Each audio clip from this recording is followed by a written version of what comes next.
Vaheguru Ji Ka Khalsa, Vaheguru Ji Ki Fateh. Welcome to this week's event on mental health. We are pleased to be joined by our guest speaker, Dr. Darshan Kaur Ji, who is a clinical psychologist, mother of two, and associate for Sikh Your Mind.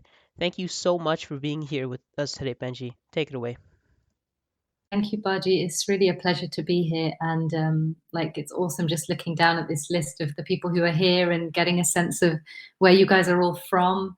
And it's like International Sangat. It's really awesome. And it really is my pleasure to be here.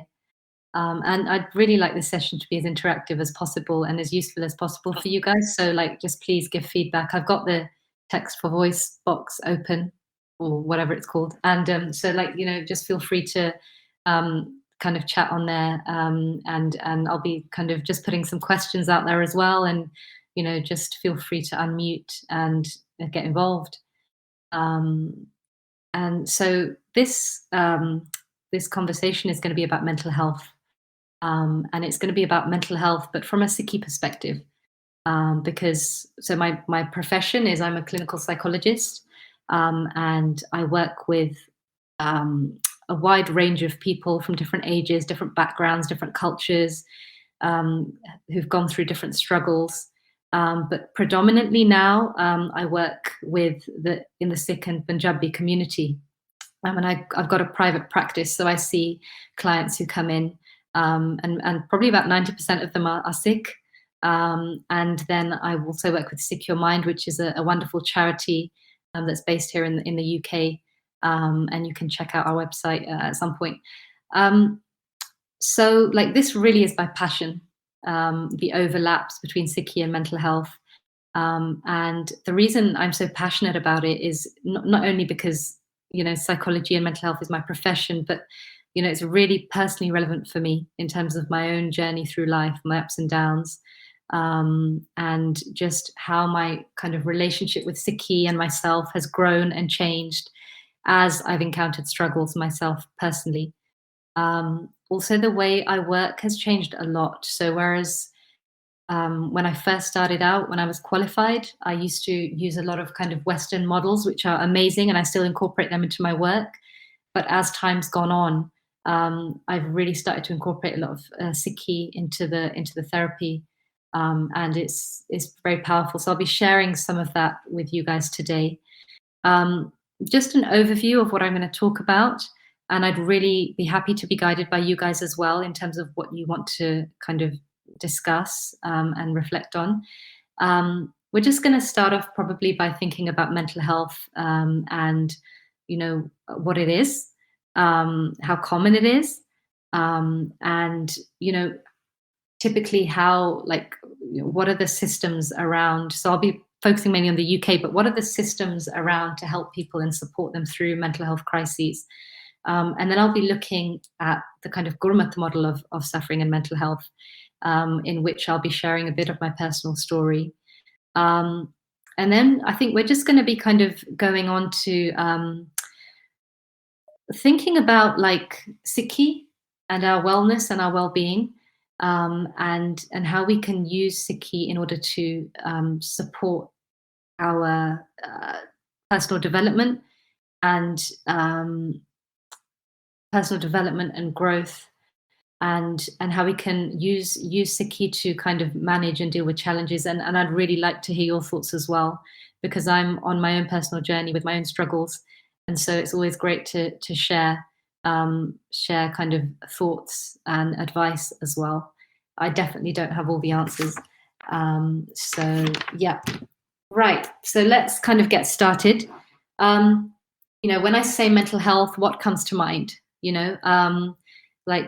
We've all got kind of our own perceptions of what mental health is based on our experiences. Some of us may have experienced struggles with our well-being personally, or may have been caring for somebody or supporting somebody, a friend or family member that struggled.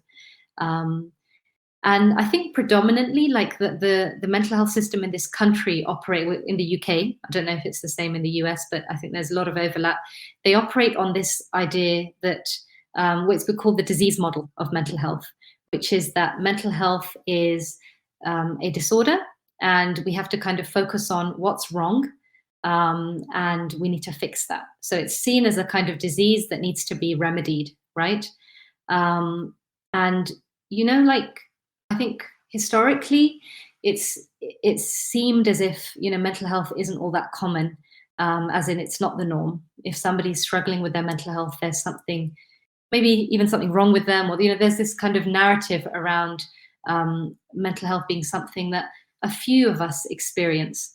Whereas all of us know now that's not true. We know stats are like 1 in 4 of us experience some kind of difficulty with our mental health.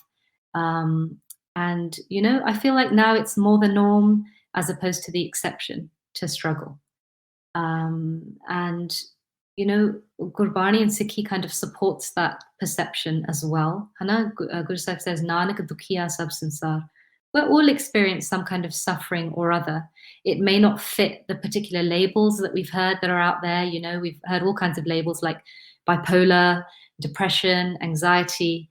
We may not fit neatly into those categories, but we all experience suffering of some kind, right? And I think what kind of Guru Sahib teaches us is that we experience suffering because we all have a mind. And we'll go into this in a little bit more detail, but there's this kind of game of life going on, right? Guru Sahib's kind of created this game of life, and within it there are players. You've got the mind, you've got the Panchjor, you've got Chitragupt, you've got Atma, you've got all these players. There's this game going on, and the mind has to enter into this body, enter into this playing field, and try and then you've got the opposite team, which is the Panchjor, and they're always kind of swaying the mind from here to there. And then you've got the Atma, which is that inner voice that says, man, you got to kind of listen. This isn't reality. Like this world, this illusion that you're clinging onto is causing you suffering. And so, like, Gurbani, if according to Gurbani, we are all suffering because we're all playing this game, and we've all got to try and find our way through it. So let's kind of go back to thinking about our well-being. Like, what do we do when we struggle, right? So in the Punjabi community, typically, a lot of us have grown up with these kinds of, I guess, this kind of conditioning around what we should do when we suffer, right? So we've heard these phrases like "sher banke," man up. You shouldn't be suffering. Suffering equals weakness, or so we kind of learn to repress, we learn to ignore, we learn to distract. And the general message is like, don't look at it. If you've got a problem and you're suffering, you've got to just kind of nip it in the bud and get rid of it, basically. And I'll share a little bit of my personal story at this point. So I think the first time that I felt that I was really struggling with my mental health was when I was in secondary school. I was about to do my GCSEs. I don't know if you have the same qualifications exams in the US or internationally, but I was around 15 years of age, and I really struggled because I was the only Sikh and I was the only brown person in a school full of Caucasian people. So it was like a private school. And I also had the Sikh identity because my parents were Amritdhari. And so I'd been brought up with that Sikh identity. And I felt very conflicted. I wasn't sure who I was. I was trying to belong at school, and then I was living in a completely different world at home. And for me, Sikhi felt a bit like just a barrier to me experiencing my life, right? So all I saw was rules and regulations, and I really didn't connect with it, even though I looked like a Sikh at that time. And I really went through a big internal conflict, and I felt a lot of emptiness, right? So I was like, what started to happen was that my peers were doing things like going out with guys, and they were experimenting with alcohol and things like that. And because that was the age, right? Prior to that, it was fine. I'd felt like I belonged relatively well. But then mine and my peers' paths started to diverge. And then I was feeling like I was being pulled in two directions. And I actually and my friends were we were moving away from each other. And I started to feel quite lonely.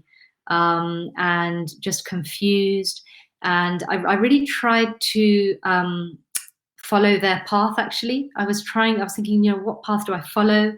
So I tried doing stuff like making myself look different, going out with them, just doing anything that I could to fill this kind of emptiness that started to develop at that point. I didn't really know what to do, and I didn't feel able to speak to my parents, didn't feel able to speak to peers. Um, and at that point, I think I started to um, buy into this idea that I've got to just get by. I've got to just fill my life up with stuff. So I remember at that point I was getting really into like going out with my friends, like going shopping. Like, yeah, I don't know if that's a thing that you guys have done, but when you're kind of 15, 16, you just kind of go out and go shopping. Or you do, just get into fashion or get into just I think I was just really lost, and I was just trying to fill that emptiness with stuff, changing myself from the outside and doing things externally. And that was, I think, at the moment that I realized. I probably didn't realize it then, but I'm looking back. I realized that myself and so many of us, we buy into this massive myth, right? That if you're struggling on the inside, you can do something on the outside to try and kind of bring happiness within you, right? So, like I can relate to this even now. So if I'm struggling or I'm feeling irritable, I'll reach for something. I'll reach for comfort food, or I'll phone a friend, or I'll arrange to meet somebody, or I'll try and kind of, or I'll take up a new hobby, or so trying to kind of fill that emptiness with something. And that's really an interesting way of coping with internal pain. Um, and I think what tends to happen is that we don't ever actually sit with that emptiness. We don't sit with that suffering and ask it, what is it here to teach me? Like, because we're not taught to do that. We see all these adverts of like smiling people with the latest designer handbag, or like, with the latest sports car, or, we're bombarded with this conditioning that actually the more you have, the better you're going to be. Like, if you want to be happy, if you want success, if you want to be, feel empowerment, you've got to, excel at your career, or you've got to acquire more stuff. And this is like the biggest myth, which is, and that happiness comes from the outside, right? And this is where kind of Sikhi for me comes in, Hannah, because at that point when I was a teenager, and I was just trying so much to fill that emptiness, and I was trying to find more friends. And then I started delving into Gurbani because my family were Amritdhari. I hadn't really connected with Sikhi at that point. But I don't know what led me to do this, but I started looking at translations. I was so conflicted. I was just looking for a path. I looked into other faiths. And I looked at Sikhi, and there are some things that really hit me. There's this beautiful Shabd in Gurbani, "Mittar kanere kar thaki, mera dukh kaटे कोय." Like, I've grown weary of trying to find friends, trying to acquire friends, hoping that somebody, will ease my pain. And that just really hit me because I thought, you know what, this is truth. Like, this is what I've been doing. I've just been trying to fill this emptiness with stuff on the outside, and it's not working.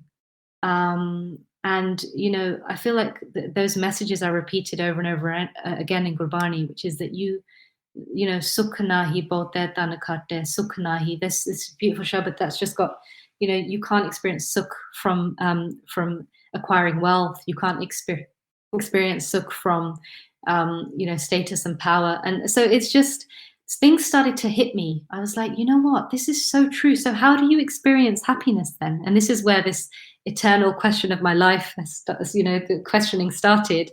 And I guess that was the Atma speaking, right? That quiet little voice that tells you something's not quite right. Like, the one that reminds you that you're suffering, the one that says, you're suffering in this world, in the way that you're living. You've got to do something. You've got to address this. You've got to connect with your soul. And so I guess I started to listen to that a little bit. And so just kind of fast forwarding a little bit, I think that with the work that I do with clients and the internal work that I'm doing, um, I think that the way that I view suffering and stuff that happens around me, because life isn't smooth sailing. Like, it's Guru Sahib talks about dukh sukh, and it's constantly up and down. Like, there'll be something that feels like it's a good life event and something that feels that it's like it's not a good life event. And then we end up going in this up and down cycle for the whole of our lives where it's like this pain pleasure, stress pleasure cycle, where, something uplifts us and then something brings us down. And we're constantly in that kind of roller coaster of life. And I was like asking these questions, again, this is probably my Atma saying, is there any way out of this? Like, how do we find peace? And obviously in Gurbani, it talks about peace a lot, right? And it talks about the mind, and it addresses all of these questions, like, is there such thing as eternal peace? Well, Gurbani says there is. Then how do you access that? And that was the beginning of my search. And so, in terms of the relationship to suffering, what I've realized as life's gone on is that whenever I've suffered with something, so there have been various points in my life where I've suffered.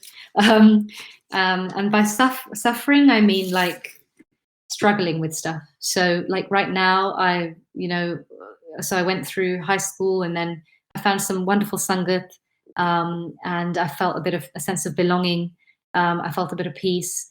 And then the time came for me to get married, and I was married, and I'm married to a wonderful man. But we had such a tough time in the first, I would say, 2 or 3 years of marriage. We've been married like 10 years, but marriage was nothing like what I expected. It was really, really tough. And I saw sides to myself that I had never seen before. I was very angry. We had a lot of conflict. And I really struggled with that. And then when I had kids, I had to learn to become a mother.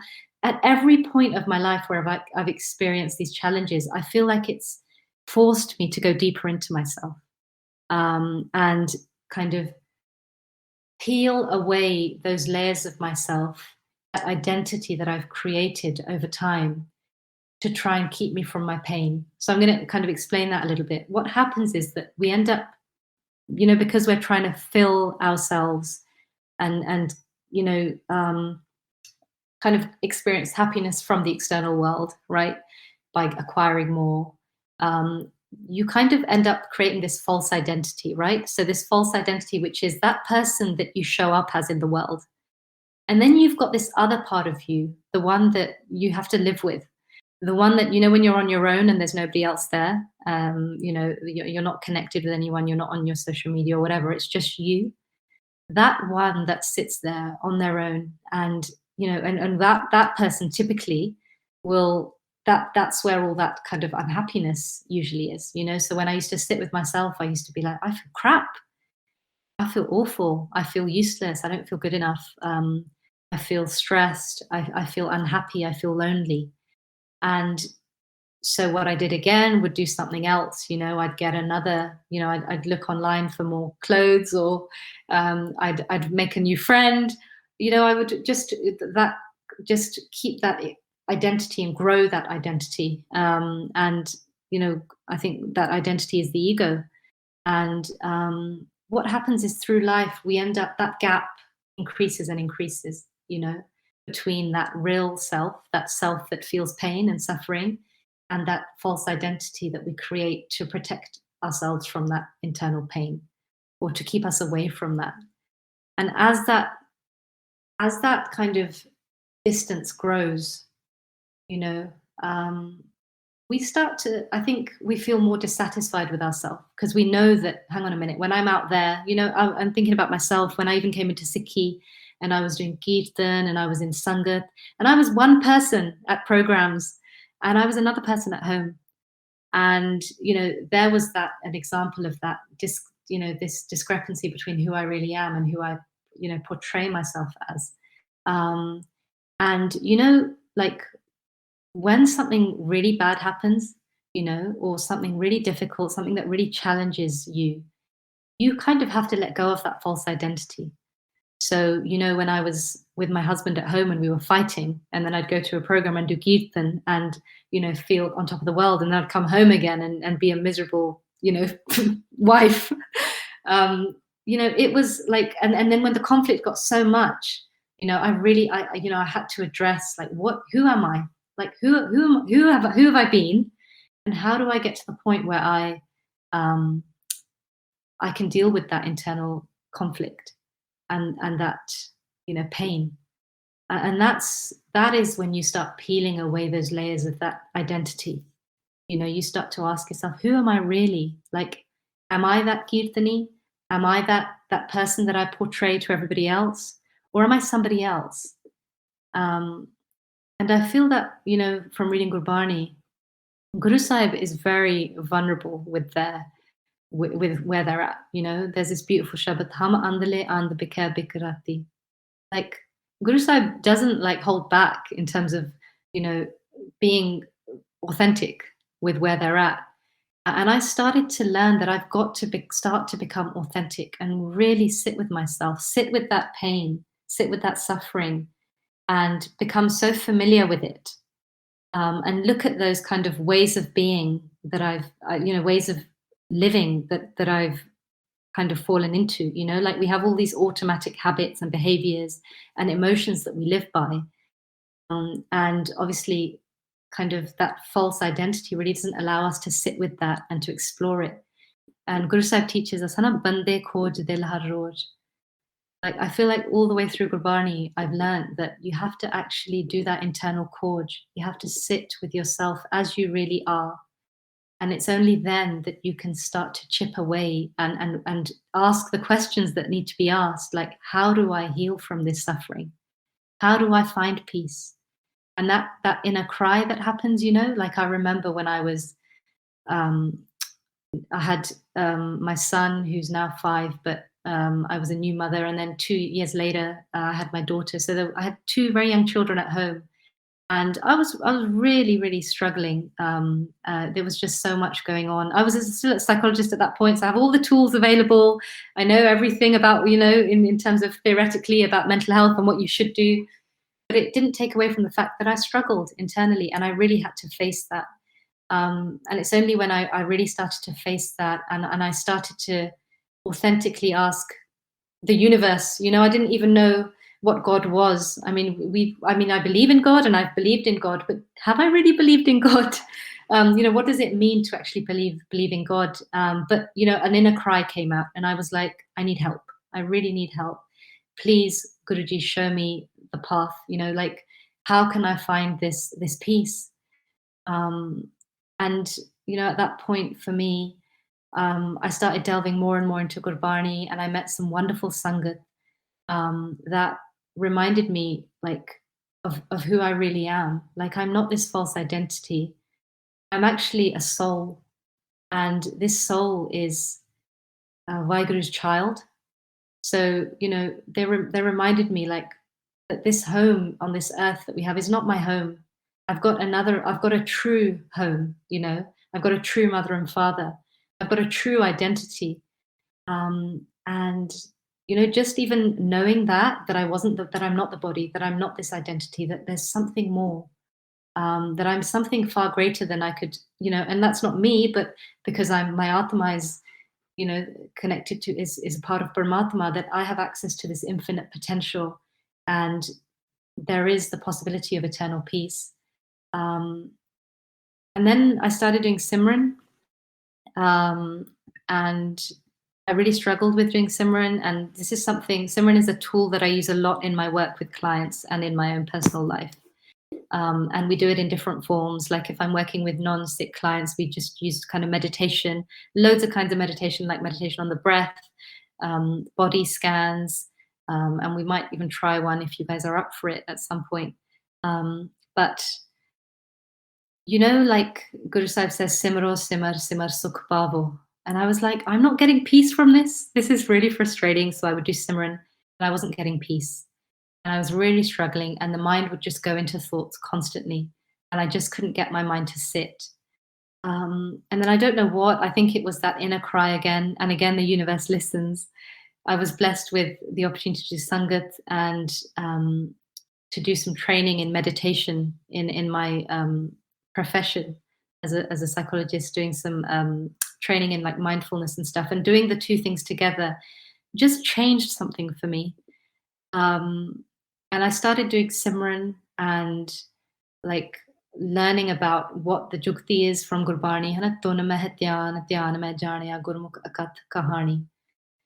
Putting the attention in the sound, um, and and the purpose of Simran, which was to do Korj of the body, go inside the body. You know, this fragmented attention that we have, which kind of our thoughts are everywhere, and trying to kind of, you know, Gurbani tells us to kind of close those 9 doors and bring the attention into the body. Gurmukh hove so kaya khoje, you know, to Korj the body, become a seeker. And then, you know, things started to change, and I started to get moments of peace. Um, and you know, for me, that was incredible. I was like, oh my gosh, peace can be cultivated from the inside. You know, joy can be cultivated from the inside. And as soon as you experience that, and I'm sure you guys will have experienced, you know, some kind of bliss or some peace or something from doing Simran or Kirtan or reading Gurbani. And as soon as you experience that, then something changes, something shifts. There's like this barossa that develops, right? Like you're like, actually, this is true. What the guru is saying is true because I'm getting peace of mind.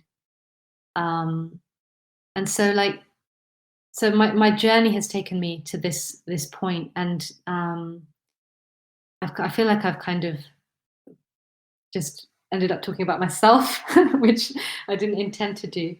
Um, but you know, I'm going to be opening for questions soon, if there are any. But just to share that, you know, we are all suffering in some way or some form. And, you know, suffering is the medicine. Dukkadaru sukurokbaya. And, you know, like, I feel like the mental health system doesn't allow for that way of thinking. Because what happens is that when we start to peel away those layers of that false identity, and we start to sit with that stuff that's really inside us, that pain, the guilt, the shame, the worthlessness, the feeling of not being good enough, you know, we end up going to the doctor and they say, gosh, well, now you've got a mental health problem and it's a disease, and now we know, you know, you need to get some, you have some medication, which is the first line of treatment usually. Here, have some medication, you've got some kind of chemical imbalance, and now you've got to just take this and get better. But really, that was a powerful moment, that the moment that person realized that actually I'm suffering and this is who I really am. That is the most powerful awakening. It really can be the door. You know, I always feel like mental health and spiritual awakening are two sides of the same door. You know, and so I just wanted to share that narrative of mental health, which is that actually, you know, we all struggle with mental health because we all have minds, and it really is such an opportunity to grow and to discover ourselves and to start to awaken from the illusion that we are caught in, which is that this world that we see around us, this material world, is all that there is. Um, okay, so I'm going to stop talking, otherwise I'm never going to stop. And I'd be really interested to hear any thoughts that you have or questions. Hanji Benji, so far we have about 13 questions, and Okay. if you want, I can read them out for you, or you can read them out loud yourself, Benji. They're in the question box. And for the Okay. rest of the Sangachi, if you guys would like a link to the anonymous question box, just send one of the Sevalars a message. Thank you. Okay. So I'll read the questions out. I'm just having a look through, and it looks really, really cool questions.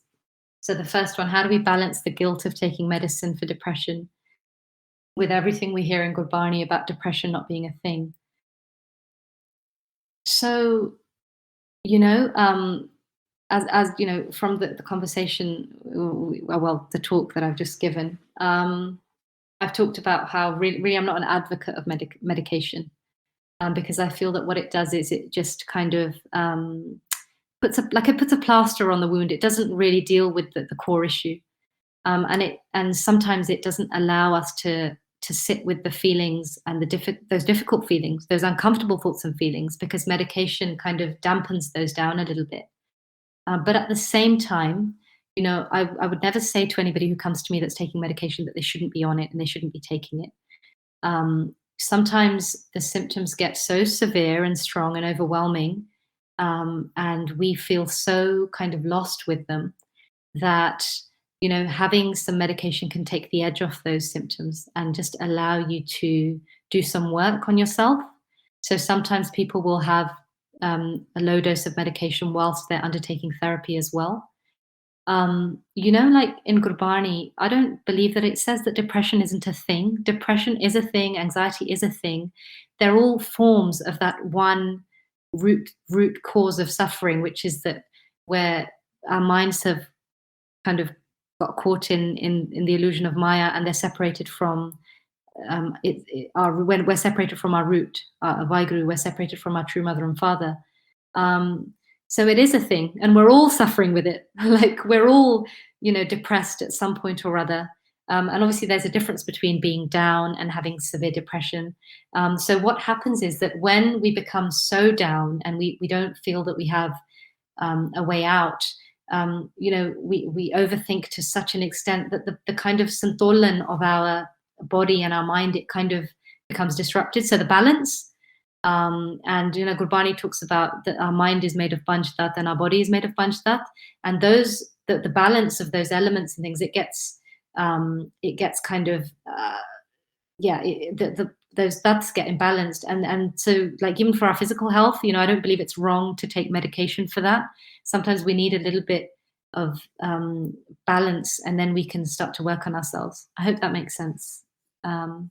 Okay. Is there any research in intergenerational trauma caused by genocide and colonialism from a healthcare and anthropology perspective?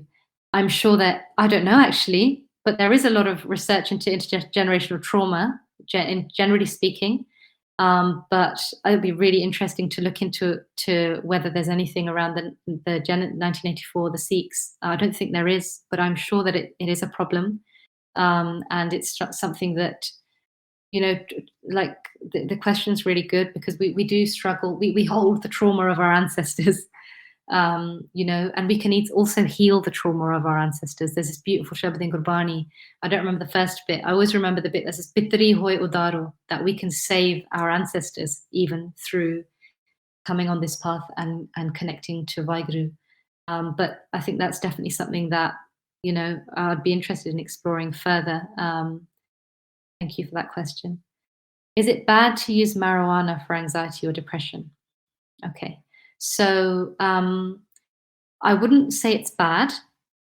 I think that some people use these drugs to take the edge off their symptoms in the same way that they use medication.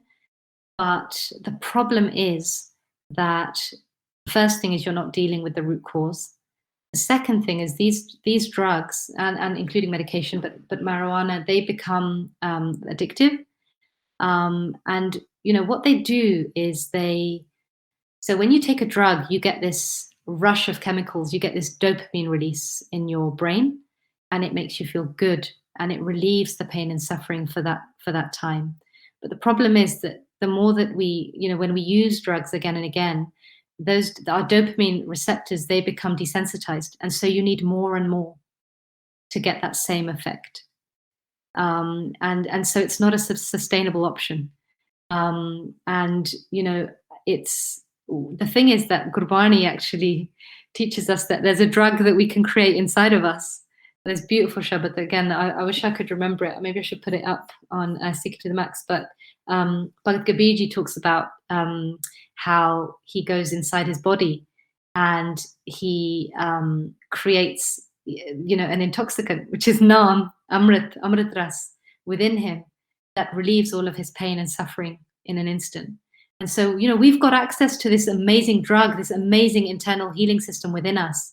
And until we start stepping away from these external things, again, thinking about these external things that kind of, it makes us feel as if, we're experiencing some relief. So we keep on doing it. We keep on doing it again and again. but it doesn't allow us to go into ourselves and cultivate that experience of intoxication from within. Okay. Why are women expected to do so much emotional labor for men in their lives? That's really interesting. By emotional labor, I'm wondering, do you mean that we have to sacrifice so much of ourselves to support our husbands? Um, so, I mean, it may, in a number of ways, it feels like we have to do that, doesn't it? In terms of, I'm thinking about myself being a married woman and the roles that women have to that they take on. So I'm working. I'm also looking after the children, and I do a lot of the household stuff. Um, but I think that that's a cultural expectation, um, and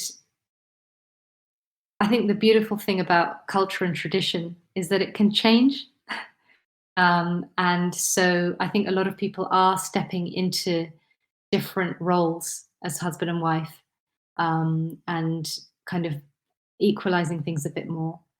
Um, but I think that question is really interesting because it makes me think of something. And it makes me think that, when we're struggling in a situation, right? We tend to look at the external for what is causing that suffering, right? So what we do is we say, okay, this person is treating me like this, or this person has spoken to me like this, or I'm expected to do this, and that is what's causing my suffering, right? But I believe that that really disempowers us. Of course, there are things and situations in life that are difficult, and that challenge us. But um, we when we hand over our power to somebody else, so when we say that that person has caused my suffering, I may be going off topic here, but when we say that, we hand over our power and we hand over our ability to heal as well and to cultivate joy, and acceptance, and all of those feelings that will help us to get through life in a kind of in a happy way, in a balanced way. So we've got to be really kind of careful about how we're kind of handing our power away, um, because we want to get to a point where our minds are not kind of swayed so much by what's happening externally. And that's a process I think we're all trying to, that's a path that I think we're all trying to work on, and that Sikhi helps us to walk. I hope that makes some sense. Okay. How do we gauge when we should seek professional help? Mental health issues, depression, mood swings, anxiety. Okay.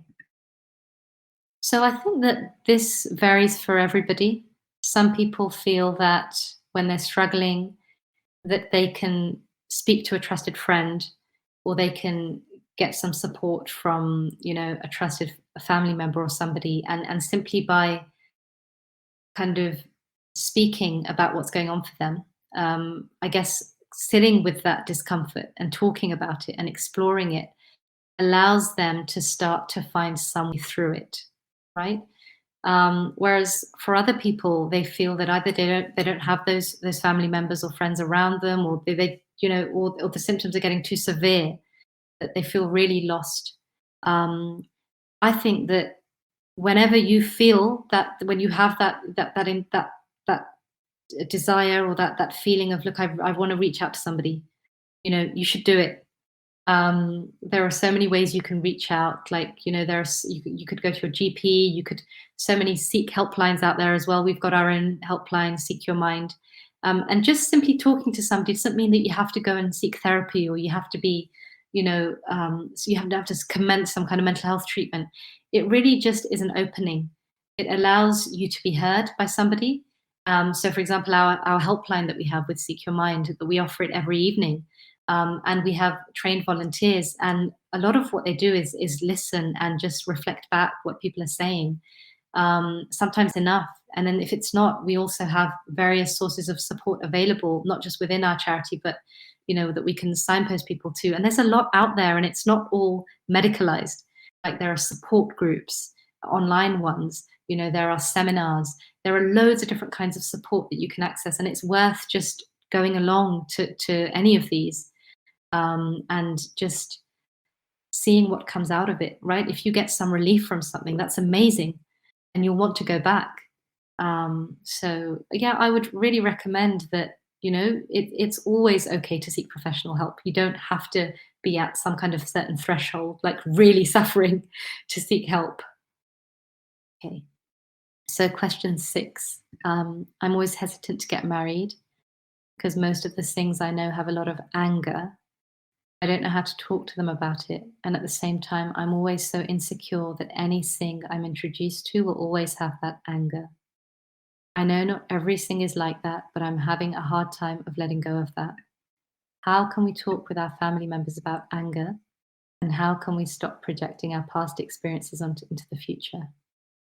Okay, that's a really great question. So it sounds like, whoever's asked this question has had a really difficult experience of anger, maybe in early life, a family environment. And there's this real fear of that being repeated in a subsequent relationship, right? And that fear is probably justified. Our nervous systems are very good at switching us into this fear mode, what we call fight flight. It thinks that it's trying to help us to keep safe. And so, it makes us, it kind of causes this release in cortisol, adrenaline, which are stress hormones, and it gets all of these things going on within us. So we end up having kind of, we might find that our heart starts to beat faster, sweating, shaking, start to feel panicky, trembling. And all of that is part of the fight flight system. It gets us ready to either fight some kind of threat, or to run away. And this is a system that was around, when we were cavemen and we had threats like saber-toothed tigers to run away from, right? So our nervous system gets us into fight flight, to try and protect us. So if somebody has grown up with a lot of anger, or if there's unpredictability or violence or whatever it is, their nervous system will be wired in a certain way. And so you will be it would be easier for you to trip into that kind of fear response, if there is anger around you, even if it's not dangerous, right? So I feel like you're in that state where there's, that whenever you meet anybody, immediately there's this kind of alarm system that goes on within you, which is like, stay away, this could be danger. And so what we need to do, right, for you to move forward and for you to be able to open up and trust somebody else, and form a relationship with somebody else, and trust that person, is you'll have to start working on rewiring that nervous system, right? So really, and that is a process, a lifelong process, but just kind of delving into yourself, learning about the fight flight system, Googling it, looking about, rewiring nervous system. There's loads of techniques, breathing, meditations, looking for safety cues. Is this person actually displaying signs of anger right now? Like, can I see this? Or is it that, because I'm in this fear state, that all I can see is that there's possible threat around me? So the first thing I would say is to heal yourself, because until you start working on healing yourself, nothing outside of you will seem safe. And so it will be really difficult to take that step to trust anybody. Yeah. Hope that helps. Okay. A lot of people use drinking for socializing because they think it helps them be more relaxed, open, or funny. Is this safe or healthy? Is it the same thing as self-medicating for social anxiety? So yeah, a lot of people do use it as a way of self-medicating. A lot of people that I see with social anxiety will say that they have a drink before they go out, or a couple of drinks, just to get them opening up a bit more. So again, what happens is that this drinking, it causes that dopamine release, switches off our fight flight system, which, that fear response that I've just mentioned, and then it turns on our relaxation system in our body that floods us with oxytocin, which is otherwise known as the love hormone, which helps us to feel very relaxed and more able to speak to people and engage socially. So, again, it's the same thing that if you're using something external, the opportunity is not there to actually cultivate that experience of relaxation and safety and openness from the inside, right? So you're doing yourself a disservice. And again, because of those dopamine receptors getting desensitized, you will need more and more and more to feel that same level of relaxation. And obviously, we all know about the dangers to our physical and psychological health of alcohol use, consistent alcohol use. But I think the strongest message I want to give you is that you can experience that relaxation from the inside. You can create that yourself. You don't need anything external to do that. So just start asking the questions, even internally, and you will start getting the answers. Yeah. Okay. Does TV make our mind wander and cause depression if it's in excess? So TV and social media and other kinds of like technology, um, you know, I think that one of the reasons why mental health problems are increasing is because of the increase in technology use, social media, television, video games. Because what happens when we're watching TV is that a lot of us use TV as a way of relaxing, don't we? And or to fight boredom, or just as something to do. And you know what happens with things like social media and technology and TV is that we end up kind of sorry, where am I going with this? What I talked about, the dopamine release also applies here. So when we're constantly stimulated by by technology. So let's take social media for example. Like how many of us scroll through, look at Facebook, look at Instagram, then open emails, then look at WhatsApp. Like this is the age of distractibility. Like we have like very short attention spans because of the amount of technology in our lives.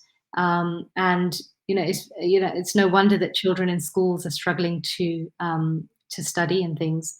But more than that, like I was saying, that you need that additional stimulation to keep yourself feeling good, right? Once you start using something external, that includes social media. Every time we get a like, we get a little dopamine hit and we feel good. We want more likes. And then we're like, trying to do stuff to get more and more likes. And then we realize that, oh, we're completely being controlled by this dopamine, by this wanting this chemical release over and over again. And then what happens is that ordinary things like going for a walk or sitting with a friend, they don't make us happy anymore. Because there's not enough stimulation there to allow that dopamine to be released. And so we end up in this cycle. Well, we end up with this thing called anhedonia. I don't know if you guys have heard of it, but a state where you're in this kind of very low pleasure, feeling a real lack of pleasure or interest in doing things. And that's a really difficult place to be, right? It's low energy, no pleasure. And so then you're needing this constant stimulation. So that's with social media. I think with TV and also social media, watching it for long periods of time and constantly, when we're watching things like this, I do watch TV, it's not that I don't watch it, but what we have to just be aware of where our mind is when we're watching TV. We're usually in autopilot, right? So we're just kind of zoned out a lot of the time, which kind of feels relaxing for some people. But, being in that zoned out place means that we're not conscious, we're not present, and we're not able to make, when we're in autopilot all day usually. If we think about our own lifestyles, right? We wake up in the morning, usually on the same side of bed, come out of bed, brush our teeth, do the same things, go to work, see the same people that push the same emotional buttons. We've got this autopilot, and the end of the day comes and it's the same thing over and over again. And within that zone, within that kind of mode of autopilot, there's no room for kind of creativity or joy or self-reflection or self-development. Our brain doesn't change very much. Day after day, we do the same things. We live by the same emotions. We have the same thoughts. 95% of the thoughts you had today are the same as the ones you had yesterday. and the day before and the day before that, and the same with emotions, right? So we become these beings that live by these emotions, thoughts, and live in these ways. And then, you know, when we're suffering, we're asking, like, why isn't my life changing? Right? And we spend so much time in autopilot, and within that, we can't change anything. We're just following this program. Our brains and bodies have become programmed to just do the same thing every day, feel the same way every day, think the same thoughts every day.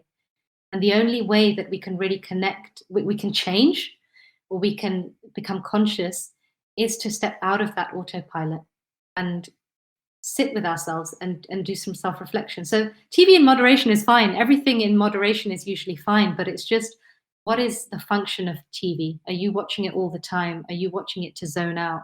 And are you living the life that you want? Really is an important question. I ask myself that every day in the morning. I'll ask myself, you know, what is the life I want to live today? What is the version of myself that I want to bring into the world today? What is the highest version of myself that I can be today? It takes a lot of work, this self development stuff. Okay, so we've got quite a few questions, haven't we? Let's keep going for a bit. How do you have any suggestions to not have our mind go all over the place? Yeah. Um, yeah, the mind just wanders, isn't it? It does its own thing. It's like its own force. And it's, you know, when our mind is thinking about positive things and joyful things, it's great. But the mind doesn't usually stay in that place. It will usually go to the negative more often, and there is a reason for that. We have this negativity bias as human beings.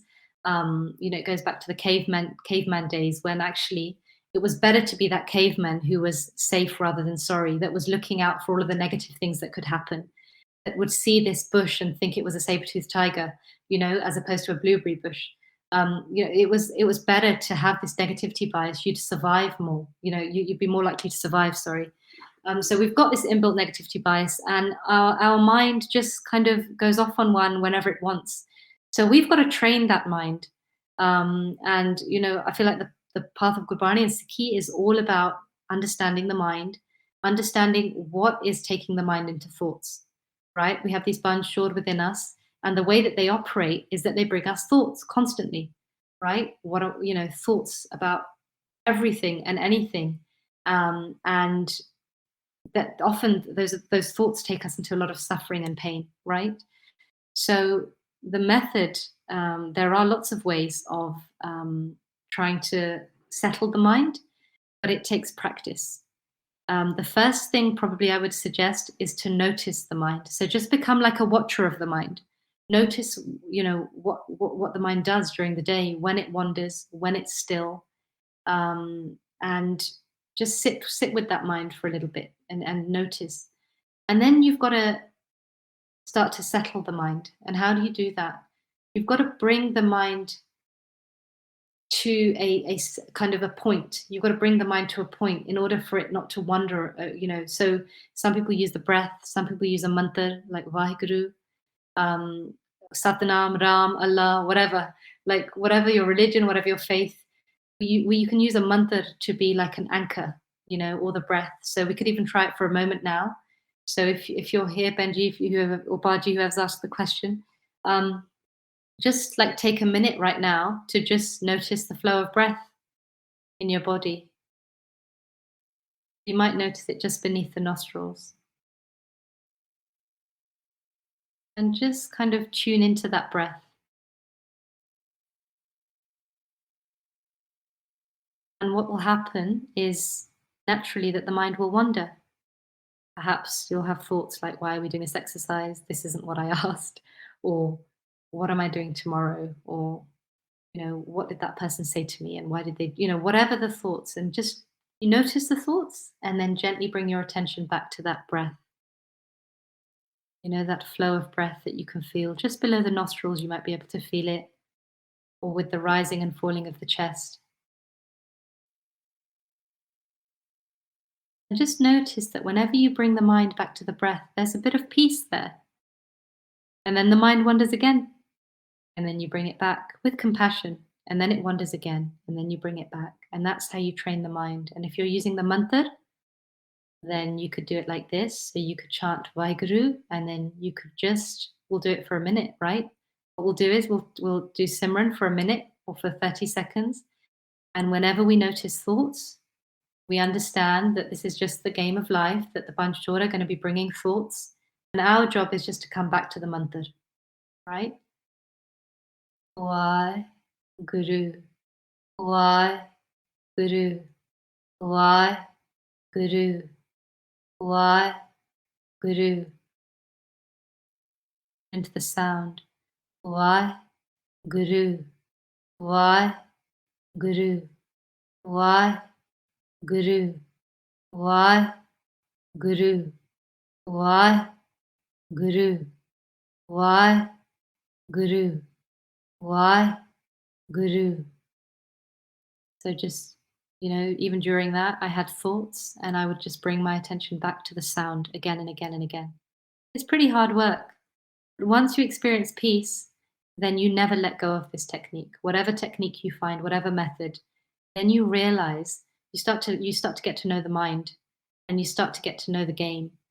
And then, whenever you find your mind wandering into thoughts, you have a method to bring it back. Okay, I hope that helped, Benji. Um, I'm going to I probably won't be able to answer all of these, but I'm going to just look through and see if there's any that I haven't answered. Okay. Oh, sorry. Please, can you share the first Gurbani line? It mentioned dukh. Was it Mitar kanere kar thaki mera dukh kate koe? Was it that one about the friends or dukh daru sukh rok paya? If anybody else has any idea, please respond to this, Benji. How do you fight disordered anxiety and the guilt of not having Shraddha Bhavana for Maharaj? How do we grow our Shraddha and just let go of the anxiety?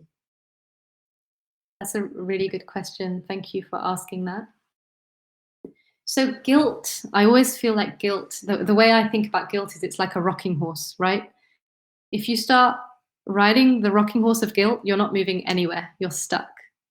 And so, guilt is an emotion that doesn't help us to move forward. And it doesn't help us to actually take the actions that we need to take or want to take in order to progress personally or with our Sikhi. So, what we've got to do is notice the guilt when it comes, right? And find a way of releasing that. And one way of doing that is firstly noticing the thoughts and the feeling, sitting with that. You can breathe through it. You can talk to yourself and say, actually, the guilt is going to keep me stuck. And then you can turn the guilt into action, right? So you can recognize that you're feeling guilty. There's a feeling of guilt there. What is the action that you're going to take? If you want to increase Shraddha for Maharaj, how do we do that? So you've asked me that question, haven't you? So I should probably answer it. Shraddha, I guess you're meaning like faith. Shraddha, and I don't know how to translate it exactly, but when we start to read Gurbani, I mean, we're very good fortune if we read Gurbani. We have even greater fortune if we can understand Gurbani and read it as a seeker, Khoji banke, right? And then we have even greater fortune if we're able to take action and live according to Gurbani, right? And that is like a stage by stage thing for some people. For some people, it's very easy for them to live Gurbani, but for myself, for example, I've gone through various points in my life where I've been a Sikh and I've had the identity, and I've also felt connected to Sikhi, but there'll be times when I don't feel connected at all.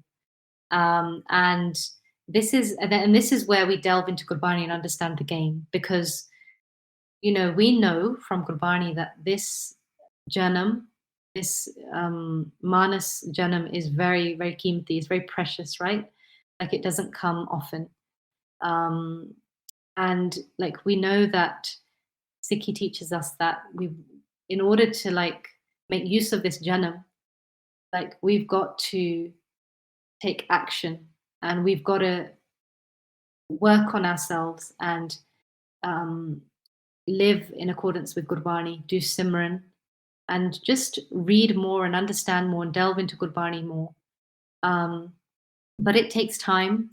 And the Panj, the team of the Panj, the opposing team. So you've got the mind that's trying to play this game and is trying to walk this path of love. There's two paths. In Gurbani, it says, live tat doye raah hai, hukm hi kar kamai. You've got two paths. You've got the path of live and you've got the path of tat. The path of live is the path of love, sant ka marg, the path that takes us to Waheguru, and you've got the path of falsehood, which takes us away from falsehood and keeps us within this illusion of Maya, right? So Panj Chor want us to walk the path of Tat. And they've been given hukam by Waheguru themselves that this is your job in the game. And the mind that did receive some training in the mother's womb, on how to play this game of life, this game of love, has forgotten it when they come into the world and they become attached to Maya. And the mind forgets. And so we are this man bacha of Waheguru, our minds, right? We're children and we're trying to walk this path. And we do get confused and we do get lost and we do feel disconnected from Waheguru sometimes, right? But we have to keep going back to the Guru. And, I was just trying to think of a Gurbani tuk, but Ula man samjhe gur shabdi. We just have to keep going back to the Guru. And the Guru and Waheguru, they're all compassionate, right? So we just have to keep going back. And if we keep going back and we keep on asking for that wisdom, doing ardas, then Waheguru, I truly believe that they will show us the way and give us some support in walking on that path of live. I feel like I just went off on a complete tangent. But basically, guilt is a rocking horse. And the moment you notice it, the moment it's time to take action, as opposed to feeling stuck. Okay, 12. Question 12. Is it healthy to use CBD oil as a regular supplement? Um, I don't know much about that, so I'm going to pass, if that's okay. I think my husband, Harbir Singh, he is an osteopath and he's on Instagram. Maybe you could ask him that question. He has looked into CBD oil and has, I think, recommended it actually. So I'm not sure though. Okay, how to deal with being overly emotional and sensitive. So this is again, I don't know, because being overly emotional, is that because somebody has said you're overly emotional? Is it because you've expressed feelings and that doesn't fit with their narrative about how you should be as a person? I think that's the first question, because emotions are not a bad thing. We need to feel emotions and so that we can release them. The problem in our community and for many of us is that we don't allow ourselves to experience emotion because we are taught that it's not a good thing to feel. So I think just have a think about that and whether it's somebody else's expectation or your own expectation about how you should be as a person. Secondly, my answer to everything is start to develop a regular um, either meditation practice or start opening up a little bit of a reflective space for yourself, 5 minutes a day, where you just pause, you turn off your phone, you take away any distractions, and you just sit with yourself and maybe just take some breaths and just start connecting with yourself. That is the beginning of any kind of healing journey, is just sitting with yourself and asking yourself what you need and how you want to be and who you want to be.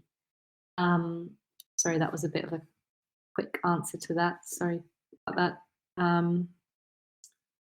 LGBT people are marginalized. Will be more inclusive. That's a really good question. I feel like Gurbani, the first thing that Gurbani teaches us is not to do nafrat and dubda, and hold hatred or have distinctions. And I think that we have to do that as individuals in order for that to flow out into the communities that we live in. That's a really big topic, and I think that it's really awesome that you're raising the question, and please keep raising it. Okay. Okay. When doing Simran, what should we focus on or think about? Okay. So I think I mentioned this. Dona mehe dhyan, dona is sound, dhyan is attention. So put your attention in the sound, and dhyan mehe janiya, Gurmukh Akat Kahani. Is through that dhyan that the Gurmukh understands the Akat Katha, which is the story or the Katha of Vaiguru. Um, so there's also other shabads as well. Um, Sravani Suniya, Rasana Gaya, Hirday Tyaya Soy. So listening with the ears, chanting with the tongue, enshrining, that is the way to enshrine within the heart. So we focus on the sound of the mantra, Wah Guru, Wah Guru. And we get to a point where we merge into that sound. Like we kind of get lost in that sound, right? And that is so peaceful. Like if you ever do Simran long enough to get lost in that sound, it is the most peaceful experience you'll ever have. And then there's a point at which then you stop chanting as well, and your dhyan goes inside internally, and that's the beginning of bhakti. Really, that when we're able to bring that fragmented attention into the body, that is the beginning of our journey of bhakti. Hope that answers your question. Does Benji offer online therapy sessions? Yes, I do, and I'm also in touch with some other Sikh Bibiyan that do offer therapy sessions as well. So just DM me, and we can try and hook you up with somebody. A lot of taboo around talking about social issues, which sometimes have roots in trauma. How can we as a community break the stigma and start being compassionate? This is a really great question. We need to, this is something I think Seek Your Mind, that organization I'm part of, and lots of other organizations are really actively working on. I think raising awareness is a huge thing, and that's happening through social media, which is great. Um, and again, I'm a firm believer that this any kind of change starts from within. So we've just got to like ask ourselves what we're doing to break this stigma. You know, when a friend comes to us and says they're struggling, how do we respond? You know, when we hear people talking about, you know, family members talking about a person who's struggling with mental health, how do we respond? Do we kind of step in and just express another viewpoint? So yeah, I firmly believe it starts with the self, and then you know getting involved in any kind of initiatives out there via social media that you can. Yeah, hope that helps. Okay. I'm at the 18. I'm at the age where I should be looking to get married. I'm worried that my past struggles with depression and anxiety will pose some challenges. I've healed, but I still have suppressed anger and frustration that I'm slowly working through. You know, it is really tough when you're looking to get married and you're worried about what, you know, the baggage that you have, and also the baggage that the other person that you're going to get married to will have. And you know, I feel like there's this fear that it's going to be an explosion when you come together. Um, I think if you're healing and you're doing the work, that's amazing. And healing takes time. And you know, marriage is often actually um, an awesome opportunity to heal even further, because you really your husband, so I'm talking about myself. My husband is like a mirror, right? So whatever I'm like is going to show up in that relationship. You know, the truth, that true self, you know, that sometimes remains hidden in the outside world, that cannot remain hidden within marriage. And so it's really an opportunity to work on those things. Um, and often being in a loving a relationship with somebody else can be very healing within itself. Love is a very powerful thing. And so, you know, there's always going to be fear. And, you know, I don't think anybody walks into marriage and feels like, yes, this is going to be fine. I'm in the best position possible to have a great marriage. Um, so I think as long as you're doing the work, then you're going to be fine. You'll be in a good position to, um, look to get married. Yeah. What Gurbani treatment would you give for someone with anxiety? How do I get to the root of it and relieve the pain? So, any treatment that I do for anxiety would be based on um, a core part of the work would be meditation and Simran. And I know people can sometimes struggle with that because maybe they haven't had a good experience of doing Simran or meditation, or it feels like it won't work. But I introduce it very gently and slowly and gradually. Um, in terms of Gurbani and delving into that, we what I tend to do with people is to really focus on understanding that game of life. Who are the key players, and how does the mind get taken into a place where they are anxious? And so we explore the Trigun. You may come across in Gurbani, Rajagun, Satagun, Tamagun kahiya, e teri sab maya. So how does the mind get drawn into this play where it's being pushed around in these different Trigun? And Rajagun is the seat of anxiety, right? And so, this is the way that I would work. So we'd have meditation and Simran, and then delving into Gurbani and understanding the game and the mind in a bit more depth. Okay, next question. 20. Many doctors will prescribe medication straight away without even having a conversation with their patients. Why is medication preferred versus trying to sort it out or via conversation or talking? Yeah, you're right. First line of treatment sometimes can just be medication. Um, I think that it's a number of things. One may be um, the lack of time that doctors have, and this kind of this system that we have, which it ends up becoming quite rushed. So doctors will just feel like maybe the easy and the quick option is just to give medication. Um, I think that some doctors believe that they have this kind of medical model of mental health, which is that disease is caused by a chemical imbalance, um, which I don't believe at all, and the science doesn't support. But it's this outdated view, that this narrative that's been around for centuries. And I think some GPs and some professionals still hold that narrative. Um, so, yeah, I think that's probably a couple of the reasons. 21. What is the best way to start going to therapy? I think the best way is to contact a few therapists. So have a look online. In the UK, we have a couple of directories. We have Psychology Today, we have Counseling Directory.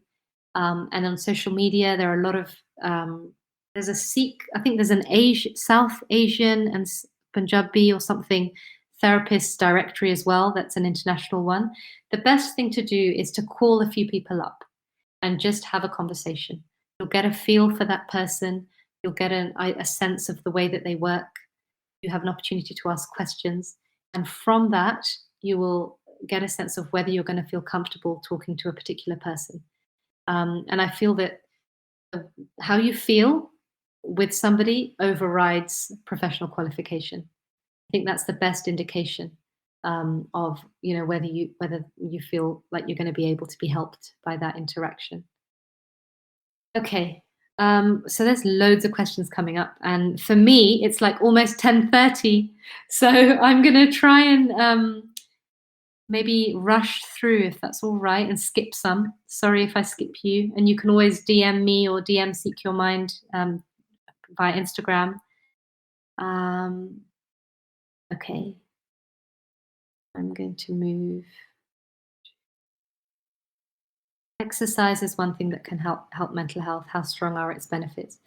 Exercise is actually a very powerful tool because what it does is it regulates your nervous system. It counteracts the effects of those stress hormones that build up in the body. Bearing in mind that our bodies are only are designed to be in a stress state for very short periods of time at a time. But what happens with us is that the stress response remains activated for a really, really long time. And that has a detrimental effect on our physiology and our psychology. So that's because we have frontal lobes and we can think a lot about problems. And just by thought alone, we can activate our stress response system. So I'm going to give you an example. If you've got a zebra and it's running, it's in the wild and it's running away and it's being chased by a lion, the zebra's stress system will be activated while it's being chased. And once it's got to safety, and the lion is out of sight, that stress response will shut off and the relaxation response will turn on immediately, and the zebra will be fine until the next predator comes along. Because the zebra doesn't think about what's just happened. It doesn't try and predict whether it's going to happen again. It doesn't worry about so with us, we do that. So we end up activating our stress response over and over for long periods of time, and our bodies are just not designed for that. So exercise is a really good way of counteracting again those effect of that stress response. I'd really recommend it. Okay, I'm going to move through. How can we teach our children emotional resilience? So, the best way of teaching our children is by teaching ourselves. So, children, it's what do they say? What is that quote? It's getting late here, so my mind's getting a bit fuzzy. But children do what they see rather than what they're told, right? And so, a child learns how to deal with their emotions from observing us and from the way that we respond to their emotions. So that's just something to bear in mind, and just maybe asking yourself the question, how do I develop emotional resilience in myself? And that will give you part of the answer to your question. Um, the concept of Jardikala makes me a more resilient person. Psychological evidence. So I don't know if there is any psychological evidence, um, but for me, I mean, Jardikala maybe translates to this kind of a state of empowerment, and and also like a kind of a surrender that whatever happens is in Guru's hukum, right? Um, and so and Gurbani gives us the guarantee that that kind of state is possible through following the teachings of Gurbani and living Gurbani. So I don't know about psychological evidence. I think there is stuff out there as well that looks at how we can um, be in this empowered, kind of joyful state, resilient state, and how to cultivate that. So that there will be stuff out there, because obviously a lot of people want to experience that. And so yeah, have a look online as well if there's anything. Okay, what A levels and GCSEs did I pick? GCSEs I don't remember. A levels I did psychology, sociology, biology, and English. Okay, 28. How do we rebuild our attention span and move away from technology? So limiting technology will help. Um, Trying to consciously not do too many things at one time. Like we usually multitask all the way through our day. At the moment, like I'm personally working on like what I do when I'm eating. So typically I'd be on my phone, or I'd be talking or doing 101 things while I'm eating. And at the moment I've been working on just eating and doing that. So like focusing on one thing at a time, or just having, just becoming conscious of when you're multitasking and your attention is really fragmented, and then just kind of bringing that focus back. And obviously my favorite, which is Simran. And we know from the science that when we meditate, when we do Simran, we actually increase activity in our frontal lobe, which is we can call the planning center of our brain. And it, that when that frontal lobe activity is increased, that enhances our attentional capabilities. So definitely try meditation. Okay, I'm going to have a look let's see. How do you deal with the feeling of missing out? Yep. So we have this, I think this feeling of missing out has become stronger with social media because we can see everything that other people are doing and that we're not. Um, so I think that the basic answer to that is really limiting social media use. Um, and and just again, it's very important for us to be self-reflecting a lot and asking ourselves what our thoughts and feelings are about, right? So when we're feeling like we're missing out, what is that about? Is it because, we're in this habit of filling emptiness with stuff like more activities, hobbies, um, going out with friends? We got to look at that emptiness, and maybe that feeling of missing out is a sense of, well, you know, maybe I'm who am I without all of these things and going to these places, and so I think focusing on the feeling of emptiness. I know I'm waffling right now, aren't I? Because I think it's just getting too late. Okay, so I think that I'm going to actually, shall I briefly answer these last questions? I can't resist. Okay.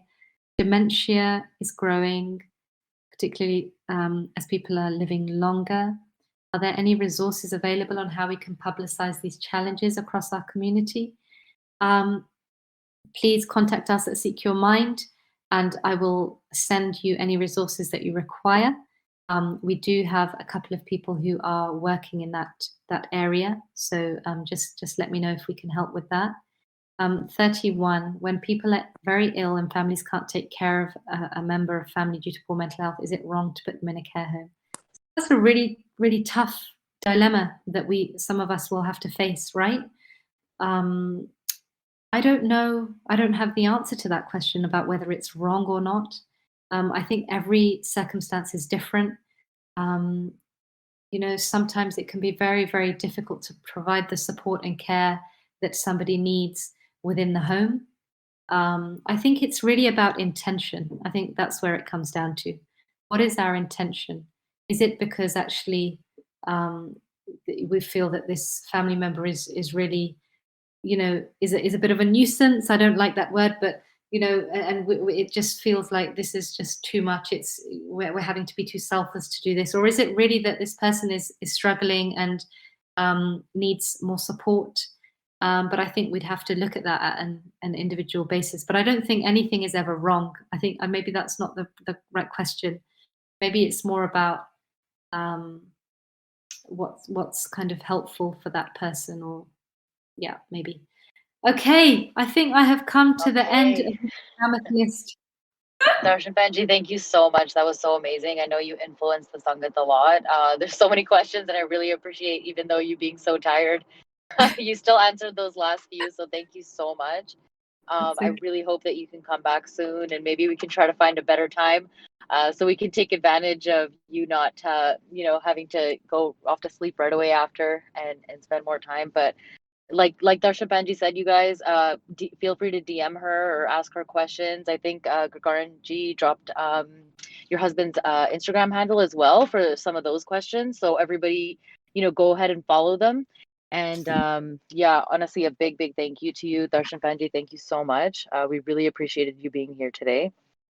And It's being yeah, here. go ahead. Thank Yeah. I think, like we've got to have more of these conversations, right? Like, um, we all have questions. I have questions, and I have to speak to people. And it's great to be able to have a forum, and it's awesome that you guys are creating this forum, this space for people to be able to address these very personal and real issues that they're facing. Yeah, this is a really good space. I really do want you to come back. I think I have so many personal questions for you myself. So probably the question list would have been longer, but yeah, please, please make sure that you come back. I know you impacted a lot of the Sangats today.